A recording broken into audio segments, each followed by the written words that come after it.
L'altitude est une notion utilisée quotidiennement qui semble acquise. Mais fondamentalement, pourquoi avons-nous besoin de déterminer des altitudes ? Prenons comme cas pratique les inondations suite aux fortes intempéries de juillet 2015. On souhaiterait pouvoir anticiper les zones inondées. En fait, la surface de l'eau au repos a comme propriété d'être à la même énergie potentielle de gravité. L'altitude est en réalité un moyen d'accéder à une information sur l'énergie potentielle de gravité d'un point. Maintenant, pour mieux comprendre ce lien entre énergie et altitude, on va prendre ce schéma très simple. Nous avons une Terre sphérique et homogène, donc de densité uniforme, et nous allons chercher les points qui se trouvent à la même énergie potentielle de gravité que le sommet de la tour 1. Comme son nom le suggère, l'énergie potentielle de gravité, elle, est liée à la gravité, et plus particulièrement dans notre cas directement au champ de gravité terrestre. Alors pour cela, on va faire un bref rappel de la notion de gravité. La célèbre loi de la gravitation universelle de Newton nous dit que toute masse s'attire. Considérons un corps C de masse grand M et une particule P de masse petit m. Cette particule sera attirée en direction de C proportionnellement au produit des masses grand M et petit m et de façon inversement proportionnelle au carré de la distance entre C et P. Sur cette animation, nous voyons comment la force varie lorsque P s'éloigne de C et lorsque la masse de C, M, augmente. Si l'on considère que le corps C est notre Terre sphérique et homogène, et que l'on détermine la force de gravitation de la particule P en une multitude de positions, voilà ce que l'on obtient. Les forces sont toutes dirigées vers le centre de notre Terre sphérique, et leur intensité varie selon leur distance au centre. De façon générale, l'ensemble des vecteurs de force de gravitation en chaque point de l'espace est ce que l'on appelle le champ gravitationnel. Mais revenons à notre idée initiale, de trouver les points à la même énergie de gravité que le sommet de la tour 1. Ceci peut se faire simplement en utilisant une propriété intéressante des champs de gravité. Les points qui sont à la même énergie se trouvent sur une surface perpendiculaire au champ de gravité. Donc, dans notre cas, si depuis le sommet de la tour 1, on parcourt de proche en proche le chemin perpendiculaire en tout point au champ de gravité, nous savons que nous restons à la même énergie potentielle de gravité. Ainsi, cette méthode nous permet d'obtenir les surfaces de même énergie dans n'importe quel champ de gravité. Cette surface s'appelle aussi surface équipotentielle. Grâce à la connaissance de la géométrie des surfaces équipotentielles, nous pourrions prédire les zones inondées. En effet, nous savons que la surface de l'eau sera identique aux surfaces équipotentielles. Pour notre Terre idéale, nous pouvons prédire que si le sommet de la tour 1 affleure la surface de l'eau, alors le sommet de la tour 2 également. Mesurons maintenant l'altitude de notre surface équipotentielle en prenant la perpendiculaire à notre sphère jusqu'à cette surface. On observe que l'altitude ne varie pas. Une même altitude va nous donner une même énergie potentielle de gravité. Ce type d'altitude, qui est mesuré de façon perpendiculaire à une surface de référence définie géométriquement, donc ici une sphère, est appelé altitude géométrique. Cependant, ne nous réjouissons pas trop vite. Les points à la même altitude géométrique sont à la même énergie potentielle de gravité uniquement dans ce cas particulier, lorsque la Terre est homogène et sphérique.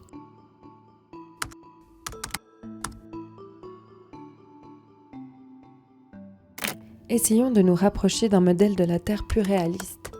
Nous allons simplement ajouter un contraste de densité à notre Terre précédente. Ceci pourrait correspondre à une formation géologique de plus grande densité que le reste de la Terre.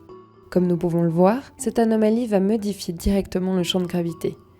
Nous constatons que la direction et l'intensité des vecteurs de force changent en tout point. Voyons maintenant si l'altitude géométrique est toujours adaptée pour identifier les points à la même énergie potentielle de gravité.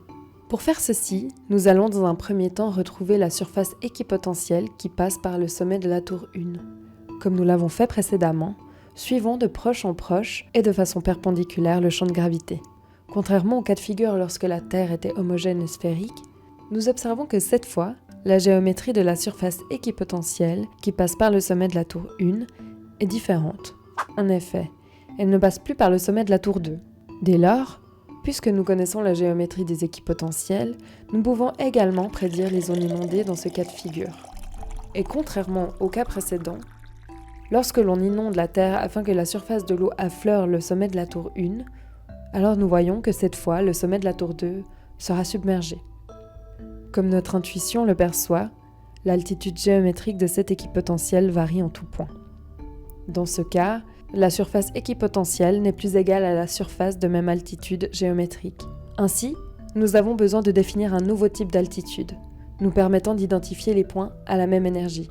Pour faire cela, définissons une nouvelle surface de référence. Cette fois-ci, elle est liée à l'énergie potentielle de gravité, pas simplement définie géométriquement comme précédemment. Cette nouvelle surface de référence est définie comme la surface équipotentielle passant par le pied de la tour 1. En géodésie, cette surface équipotentielle de référence est appelée géoïde. Nous pouvons ainsi définir une nouvelle altitude qui se réfère au géoïde et qui est mesurée de façon perpendiculaire au géoïde. Ainsi, si l'on détermine l'altitude de la surface équipotentielle qui passe par le sommet de la tour 1, mais cette fois-ci avec cette nouvelle altitude, alors on constate que son altitude ne varie presque pas. Cette nouvelle altitude qui se réfère au géoïde est appelée altitude orthométrique. En réalité, l'altitude qui correspond de façon rigoureuse à l'énergie potentielle de gravité est appelée altitude dynamique. Bien plus rigoureuse que l'altitude orthométrique, l'altitude dynamique présente des inconvénients pratiques supérieurs. Nous n'allons pas développer ces aspects dans cette vidéo. L'altitude orthométrique est donc bien plus adaptée que l'altitude géométrique pour accéder aux points à la même énergie potentielle de gravité. C'est-à-dire que les points à la même énergie correspondent aux points à la même altitude. Pour un point donné, il est possible de déterminer une altitude orthométrique à partir de l'altitude géométrique. Pour faire cela, il faut connaître la cote du géoïde illustrée en rouge par le grand N sur l'animation. La cote du géoïde est la distance entre la surface géométrique de référence, ici la sphère, et le géoïde. Voyons quels sont les ordres de grandeur de la cote du géoïde. À l'échelle du globe, la cote du géoïde varie de plus ou moins 100 mètres. Elle est définie comme la différence entre un ellipsoïde de révolution et le géoïde. À l'échelle de la Suisse, la cote du géoïde varie de plus ou moins 3 mètres. Maintenant, voyons comment déterminer une altitude orthométrique à l'aide de deux techniques de mesure courantes.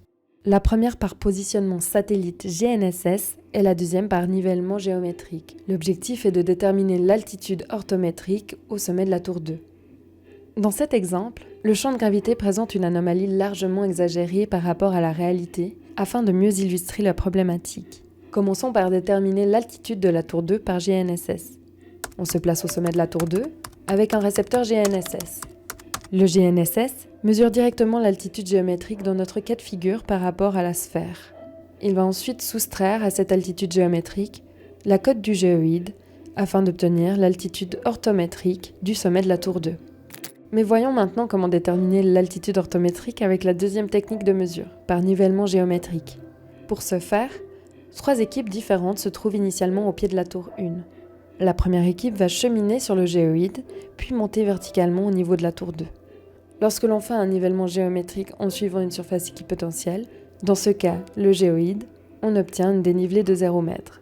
Ainsi, la hauteur que l'on mesure au niveau de la verticale de la tour 2 sera directement l'altitude orthométrique. La deuxième équipe chemine différemment. Elle va monter verticalement au niveau de la tour 1, puis suivre l'équipotentiel qui passe par le sommet de la tour 2. De façon analogue au cas précédent, le long de l'équipotentiel, l'équipe mesure une dénivelée de 0 m. Ainsi, la hauteur que l'on mesure au niveau de la verticale de la tour 1 sera l'altitude déterminée par ce cheminement. Nous voyons que les altitudes déterminées par l'équipe 1 et 2 diffèrent significativement. En fait, les altitudes mesurées par nivellement géométrique sont appelées altitudes usuelles. Leur particularité et défaut principal sont d'être dépendants du cheminement et donc pas univoques. Prenons une troisième équipe qui emprunte un chemin intermédiaire. Dans la pratique, c'est ce qui est effectué. On chemine à la surface de la topographie en traversant différentes équipotentielles qui ne sont pas parallèles. Cette équipe obtient une altitude usuelle différente des deux précédentes. Par exemple, pour un cheminement qui suit la route principale entre Viège et Zermatt, la différence entre l'altitude orthométrique et l'altitude usuelle s'élève à environ 15 cm. Ainsi, nous pouvons constater que les différentes techniques de mesure des altitudes sont directement reliées à différents types d'altitudes. Sans appliquer les corrections adéquates, les altitudes obtenues avec ces différentes techniques produisent des altitudes inconsistantes. En résumé, nous avons vu 3 types d'altitudes. L'altitude géométrique, l'altitude orthométrique et l'altitude usuelle. L'altitude géométrique, également appelée altitude ellipsoïdale, est l'altitude obtenue directement par GNSS. Deux points de même altitude ne sont pas au même potentiel de gravité. L'altitude géométrique est univoque. En Suisse, la surface de référence des altitudes géométriques est l'ellipsoïde de Bessel dans le système de référence CH 1903+. La deuxième altitude que nous avons introduite est l'altitude orthométrique. Elle est définie par rapport au géoïde. Aujourd'hui, cette altitude est souvent obtenue par GNSS, en soustrayant la cote du géoïde à l'altitude ellipsoïdale. Deux points de même altitude orthométrique seront presque au même potentiel de gravité. Cette altitude est également univoque. En Suisse, elle est définie dans le cadre de référence altimétrique RAN 95. Finalement, le troisième type d'altitude que nous avons présenté est l'altitude usuelle. Elle est obtenue par des mesures de nivellement géométrique non corrigées. Deux points de même altitude usuelle seront presque au même potentiel de gravité. Un défaut majeur de l'altitude usuelle est de ne pas être univoque. C'est-à-dire que pour un point donné, les altitudes usuelles mesurées par nivellement géométrique en suivant différents cheminements donneront des altitudes différentes. En Suisse, ces altitudes correspondent à NF02 et constituent, encore aujourd'hui, le système officiel.